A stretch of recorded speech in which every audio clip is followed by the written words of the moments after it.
مرحبا، تحياتي للجميع. عن التنظيمات الإسلامية تكفيرية وغير تكفيرية. أنهينا الحديث في التسجيل السابق بالسؤال: لماذا هناك حركات وتنظيمات إسلامية تكفيرية وهناك أيضا تنظيمات وحركات وتيارات إسلامية غير تكفيرية؟ وهذه الحركات غير التكفيرية تجدها تنتظم في مجتمعها وتنخرط في التجربة السياسية والاجتماعية لهذا المجتمع، وتشكل بطريقة أو بأخرى بنية من بنيات تأسيس وقيام هذا المجتمع. وبإفراد أمثلة حول الحركات الإسلامية التكفيرية وغير التكفيرية نجد أن تجربة حزب الله اللبناني وحركة حماس وحركة الجهاد الإسلامي الفلسطينيين كدليل على تجربة الأحزاب الإسلامية غير التكفيرية، بينما جماعة التكفير والهجرة والقاعدة وداعش والنصرة تجدهم مثال واضح على مفهوم التكفير في المجتمع. وهنا نعيد السؤال أو نعيد طرح السؤال: لماذا تجد حركات وتنظيمات وتيارات إسلامية تكفيرية، ولماذا تجد أحزاب وتنظيمات وتيارات إسلامية غير تكفيرية، مع العلم أن الجانبان يرتبطان بالإسلام كدين ويعتبران أنهم استمرار لحركة النبوة وحركية الإسلام في المجتمع؟ هل هناك خلاف منهجي أم أنه بإطار التجربة السياسية كان هناك متغيرات معينة أو بالإطار الأيديولوجي؟ والواقع إذا انتهينا بأن الأساس الفاعل في خلق هذه التيارات إنما يعود لأساس فكري وديني وأيديولوجي، لقلنا أن حزب الله شيعي، وطبعا مناهجه تختلف عن المناهج في المذاهب الإسلامية الأخرى، مناهج إصدار الفتوى والحكم وفقا لما أنزل الله في كتابه وفي المجتمع وإلى آخره. عليه فإن حزب الله شيعي، وبالتالي مناهجه تختلف نسبيا عن المناهج الأخرى السنية. وعلى اعتبار أن غالبية الأحزاب التكفيرية التي نشهد وجودها اليوم ويدفع ثمنها مجتمعنا بطريقة أو بأخرى فإن مناهجها سنية. وهنا السؤال: لماذا حركتي الجهاد الإسلامي وحماس التي تتفق بنسبة معينة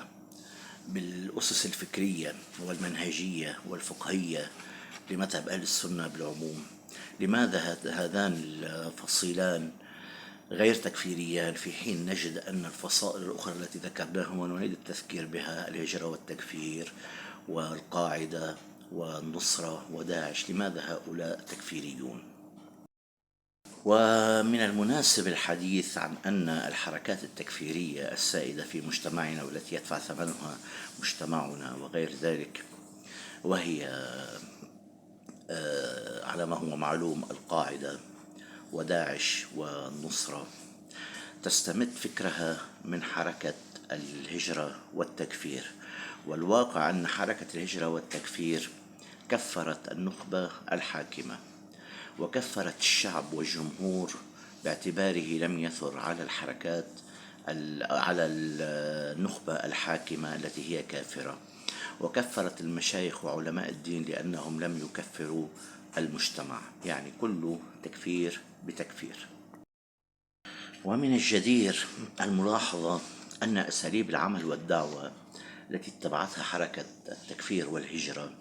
ليست بمستوى تاريخيا، ليست بمستوى الدعوة التي تطلقها داعش أو من قبلها القاعدة والنصرة وغيرهم. فهؤلاء أي التكفيريين المعاصرين الذين نجدهم في مجتمعنا وظفوا التقنيات الحديثة من أساليب ذات قدرات عالية في التأثير بالمجتمع عبر الدعوة، والواقع كان لهم بطريقة أو بأخرى وهو معلوم رعاة غربيين، وهو ليس بسر أو بنظرية المؤامرة، ذلك أن ترامب قد أعلن أن على رؤوس الأشهاد أعلن أن أوباما وهيلاري كلينتون كان لهما تأثيرا تأثيرا فعالا في خلق داعش في المجتمع، وهو أمر معلوم. والواقع أن هؤلاء التكفيريين أعني بهم النصرة وداعش والقاعدة وظفوا تقنيات حديثة كما ذكرنا من قبيل أسس التكنولوجيا والدعوة والاستقطاب والدعاية الإرهابية والبروباغندا والحرب الناعمة أو القوة الناعمة في التأثير للاستقطاب من جهة،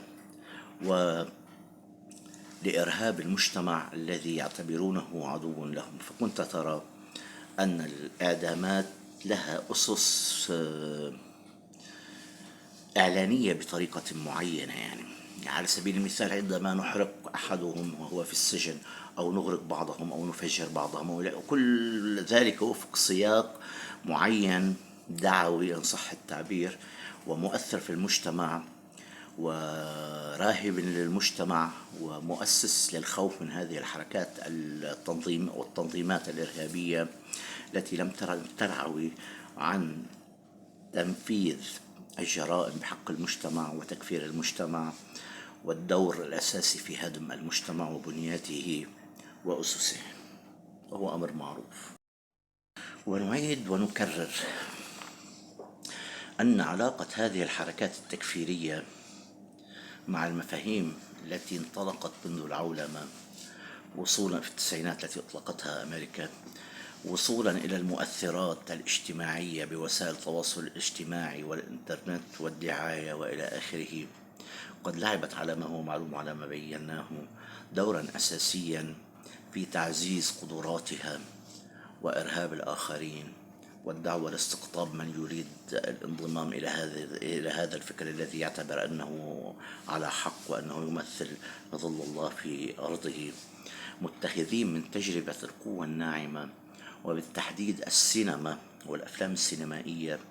أساسا لتطوير آلية قتل ممنهجة وواعية وذات قدرات تأثيرية عالية في تنفيذ أجنداتهم، التي إن خدمت بطريقة أو بأخرى فإنها تخدم بعض الدول وبعض الأنظمة الغربية التي تسعى لشرذمة وتشتيت وهدم الممتنيات الاجتماعية، والتي هي واقعا بحاجة إلى إعادة قولبة الممتنيات الاجتماعية في مجتمعاتنا العربية والإسلامية، ولا أنكر أنها بحاجة إلى إعادة هدم وبناء وفقا لأطر أكثر حداثوية وأكثر معاصرة وأكثر أخذا بالفكر والتنوير والمفاهيم الاجتماعية التي تقدم المجتمع ولا تؤخره، وحديث هذا يطول ولنا معه وقفة طبعا. والواقع إن أردنا البحث بإطار مفهوم الانتماء لدى هذه الحركات والتنظيمات والمؤثر في مفهوم الانتماء والانتساب إلى هذه الحركات، بالواقع أن مفهوم الخلافة منذ سقوطه في بدايات القرن العشرين، يعني به الخلافة العثمانية، كان له تأثيرا بالغا في المجتمعات العربية والإسلامية، على اعتبار أن المجتمعات العربية والإسلامية منذ ما يقارب 1300 سنة حكمت وفقا لمفهوم الخلافة على ما هو معلوم، مع التغير للأسر الحاكمة تاريخيا، إلا أن مفهوم الخلافة كان هو سائد. والسلطات المنتدبة الغربية سعت لإيجاد أنظمة حكم أكثر تقبلا للمجتمع وأكثر فاعلية في التأثير بهذا المجتمع نحو ما يمكن أن يكون أفضل، وهو صارت تجربة تنويرية معينة عاشها الغرب وحاول الانتداب فرضها. المهم خرج لنا مفهوم دولة قريب يصح أن نصفه بالحديث وحكم البلاد. هذا أدى إلى نوع، إن صح التعبير، هذا أدى إلى نوع من القطيعة أو القطع في الذهنية العامة للمجتمعات العربية والإسلامية التي اعتادت تاريخيا طبعا على مفهوم الخلافة وفق أسسه والطروحات المستمدة من كتاب الله وسيرة النبي، لم ينكروا هذا الأمر الخلفاء، يعني اعتبروا أنفسهم امتداد الرسول بالحكم يعني على مر العصور، وتاريخيا مهما تعددت تجارب الخلافة من الأسر وغيرها. والواقع وجد عدد من الناس في المجتمعات الإسلامية والعربية أن هذا النظام الذي سعى الغرب لتأطير المجتمعات العربية وفقه وتحديده وفقا لأقطار ودول ذات نخبة حاكمة وأرض مشتركة وشعب معين محكوم من قبل النخبة الحاكمة، لم يجد هؤلاء الأشخاص أو بعض جمهور هؤلاء الأشخاص ما يقنعهم أو يسد ثغرة 1300 سنة من عمر الخلافة التي تشكل بنية خلفية للوعي الجمعي في المجتمع، ما أدى نوعا ما من بعضهم إلى رفض هذا المنهج، أعني به الدولة الحديثة أو النظام العلماني، خصوصا أنه كانت معظم هذه الأنظمة تعلن أنها علمانية، على الرغم من اعتبار أنه في الدستور وفي الأسس الفكرية لهذه الدولة كانت تعتبر أن الدين هو دين الدولة، لكن هذا لم يكن يلعب دورا في التأثير بقرارات هذه الدولة في المجتمع أو في العلاقات الخارجية وغير ذلك. هذا الأمر لعب دورا في التأثير بالبنية الفكرية لتأسيس دولة الخلافة من جديد عبر طروحات فكرية أعلنها عدد من الأحزاب الإسلامية، وتطورت لتأخذ بطريقة أو بأخرى باتجاه التكفير والهجرة، وصولا إلى رفض المجتمع بكل مفاهيمه لدى داعش والحرب على المجتمع، وسعيا على ما يظنون أنه حكم لله. وحديث هذا يطول، قد يكون لنا وقفة معه مستقبلا. وبالعودة مجددا إلى السؤال: لماذا نجد في مجتمعاتنا أحزابا إسلامية وتيارات إسلامية وحركات وتنظيمات إسلامية تنخرط في المجتمع وتعمل وفقا لأسسه ومقتنياته، وتسعى من حقها طبعا لإقامة حكم الله في الأرض، يعني من حقها أن تطالب بتغيير المجتمع نحو الإسلام، على اعتبار أن هذا هو أيديولوجيتها ولا تخفيه بل تعتز فيه وتفخر. لماذا نجد تنظيمات وحركات وتيارات إسلامية غير تكفيرية في المجتمع، ونجد أيضا تنظيمات وتيارات وحركات إسلامية تكفيرية في المجتمع؟ وهو السؤال الذي طرحناه آنفا ونعيد التذكير به. وقد يكون هناك، يعني عذرا أنه موضوع أنه سيكون لنا وقفة مع هذا الموضوع، واقعا أنه في محاولة للتوسع أكثر وللإحاطة بالفكرة بشكل مستقل لابد من تقسيم التسجيلات بطريقة أو بأخرى لتشمل جميع القضايا المرتبطة بالمجتمع. قد يأتي قائل بالإجابة على هذا السؤال ليتحدث عن أن مرور الزمان على تجربة الحركات التكفيرية وتغير الشروط الزمانية والمكانية والاجتماعية، ومن خلال تجربتها المحاطة على بساط المجتمع الإسلامي والعربي بطوله وعرضه وحتى في الخارج أيضا، أن هذا التغيير الاجتماعي والثقافي انطلاقا من التجربة ومن المعطيات المتوفرة من خلال العلاقة مع الآخر، أن هذا الأمر سيعود بالخير على التنظيمات التكفيرية ويحولها أو يقولبها وفقا لحاجات المجتمع، وتبتعد بالتالي عن مفهوم التكفير والرفض للمجتمع رفضا كليا. الواقع أن التكفير والهجرة التي تشكل رافدا أساسيا للحركات التكفيرية كانت ممتدة إجمالا من منتصف القرن العشرين. وماذا أدت؟ النتيجة أن النصرة وداعش والقاعدة أشد إجراما وإرهابا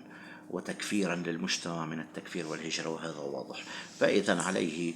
إن مرور الزمان لا يمكن أن يغير بطريقة، قد يلعب دورا في تشذيب بعض الخطاب، لكن عمليا لا يمكن أن تتغير هذه الحركات على اعتبار أن مناهجها التي تأخذ بها مناهج تكفيرية رافضة للمجتمع ورافضة للآخر وراعية لخطاب استعلائي تكفيري إجرامي وإرهابي. حسنا، ما الحل بالنسبة للحركات والتنظيمات والتيارات التكفيرية في المجتمع؟ هو الحوار. إنهم لا يقبلون الحوار مع من يكفرونه. فضلا عن هذا، أن دور الاستخبارات العالمية قد أخذت مجالا واسعا وهو معروف ومعلوم في التأثير بهذه الحركات واستغلالها أو قيادتها بطريقة غير مباشرة لتنفيذ مآرب وأجندات هذه المجتمعات الغربية من خلال تفتيت المجتمعات العربية والإسلامية وتكريس حالة من الإرهاب والجرائم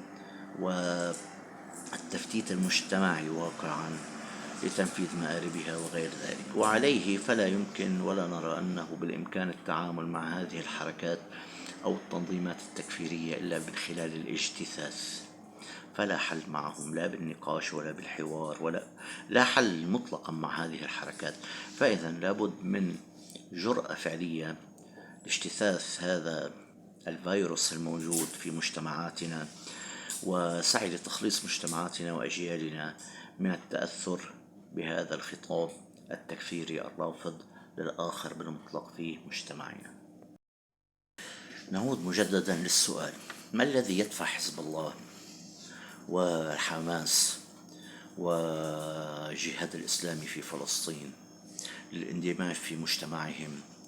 والتعبير عن رأي الغالبية من الناس في مجتمعهم والذوبان بالإطار العام لمؤسسات الدولة واحترام هذه المؤسسات وهذه القيم الاجتماعية وتقبلهم نوعا ما للآخر بطريقة أو بأخرى؟ ما الفاعل في هذا في حين نرى أن داعش والنصرة والقاعدة يرفضان الآخر رفضا كليا، حتى أنهم يكفرون بعضهم بعضا، يعني يرفضون الآخر رفضا قاطعا ويسعون عبر التجزير والقتل والإرهاب لقولبة المجتمع وإسقاط تجربة تاريخية عفى عليها الزمان بطريقة أو بأخرى في مجتمعهم، انطلاقا من الأحاديث والبنيات الفكرية والأيديولوجية التي ينطلقون من خلالها ويعملون على أساسها ويرهبون مجتمعهم وفقها ويؤدون دورا لا يخدم إلا الآخر المباين والعدو بالنسبة لمجتمعاتنا العربية والإسلامية. بالواقع يمكن حصر الموضوع بنقطتين، وقد يكون هناك نقاط أخرى قابلة للبحث والتركيز عليها وإيضاحها في القادم من الأيام. الواقع أن البحث بالمؤثرات العامة التي تؤثر على الحركات والتنظيمات الإسلامية غير التكفيرية من جهة والتكفيرية من جهة أخرى قد يتمثل معنا مبدئيا بنقطتين. الأولى أن الحركات الإسلامية غير التكفيرية قد تأثرت نوعا ما باجتهادات وآراء فقهية وأيديولوجية خضعت للتجربة وتقولبت وفقا للإطار العام لمجتمعها وباتت تأخذ نوعا ما ولو مسامحة بالأسس الديمقراطية القائمة في المجتمع، وإن كان هناك ديمقراطية أصلا في مجتمعاتنا يعني، لكن أخذت بالأسس العامة للمبتنيات الاجتماعية واحترمت الدولة واعتبرت أن دورها كما دور الآخرين من الفئات والتنظيمات والأيديولوجيات والمؤسسات الأخرى العاملة في مجتمعها، وكان لها كذلك مؤسسات وممثلون في البرلمان وفي الحكومة وما إلى ذلك إلى هنالك في مجتمعاتها. هذه نقطة أولى. النقطة الثانية أن عمل المقاومة التي قام بها حزب الله وقامت بها حماس والجهاد الإسلامي